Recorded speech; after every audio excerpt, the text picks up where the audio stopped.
Fighter today social media पर आपका स्वागत है। आज मैं अपने हमरा साथी संतोष कुमार श्रीवास्तव के साथ एक नए टॉपिक पर आपसे मुखातिब हूँ।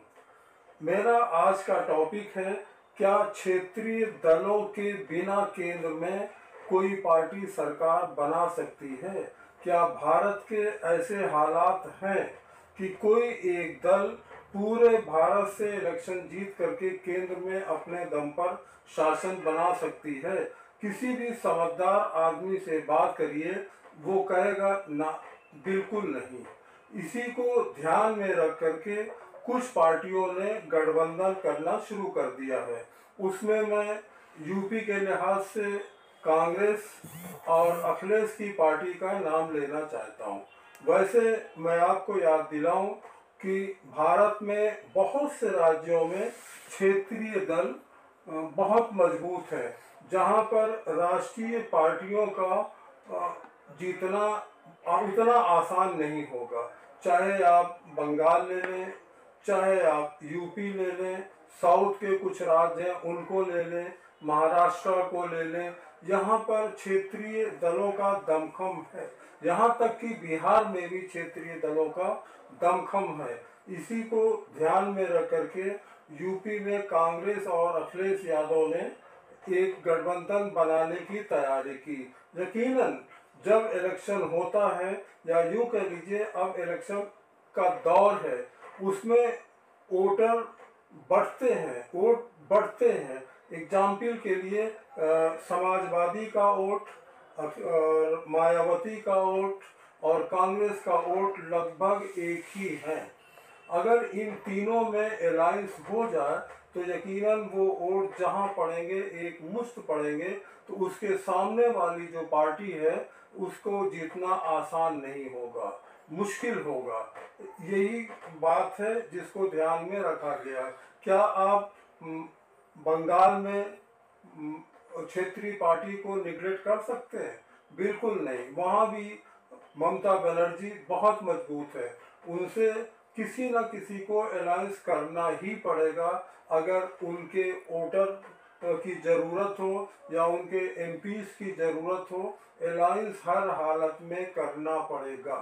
जैसे कि यूपी में बिना अखिलेश यादव के उतनी सीटें जीतना आसान नहीं है, चाहे कांग्रेस हो चाहे बीजेपी हो, इनकी मदद आपको लेना ही पड़ेगा। यही दौर चल रहा है। आज मैं जब देखता हूँ तो ये पता लगता है कोई ऐसा राष्ट्रीय दल नहीं है जो पूरे भारत में उसका अपना जनाधार हो। कहीं न कहीं से किसी न किसी क्षेत्रीय दलों से उनको सहारा लेना ही पड़ेगा। चाहे आसाम हो, चाहे नागालैंड हो, चाहे मणिपुर हो, चाहे बंगाल हो, चाहे यूपी हो, चाहे साउथ के राज्य हो या महाराष्ट्र हो। तो इसी का आजकल बोलबाला चल रहा है। कांग्रेस ने खास तौर से यही फंडे को अख्तियार किया। शायद आपको याद होगा कि कांग्रेस ही एक ऐसी दल थी जिसका पूरे भारत में हर राज्यों में उनका दमखम होता था। वो हर राज्य में जीतती थी और बहुत से राज्यों में उनका शासन होता था। लेकिन अब वो बात किसी में है नहीं। ये सब बातें थोड़ा सा मुश्किल लग रहा है।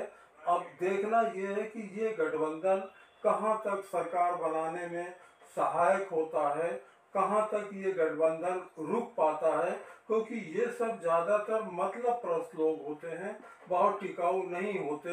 या यूँ कह लीजिए कुछ लोग ऐसे हैं जो इनको टिकने ही नहीं देते, गठबंधन ज़्यादा दिन तक बना के रखने ही नहीं देते।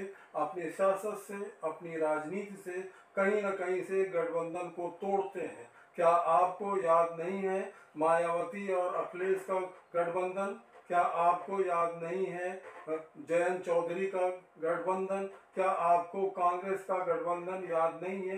ये गठबंधन चंद दिनों तक रहे, इनको तोड़वाया गया, ये अपने आप नहीं टूटे। ऐसे माहौल बनाए गए जिससे इनके गठबंधन को तोड़ा जा सके। खैर, इस टॉपिक पे तो हम लोग बाद में बात करेंगे, बहुत दिन नहीं है। गठबंधन के लिए लोग कोशिश कर रहे हैं और गठबंधन देखिए कर पाते हैं कि नहीं कर पाते।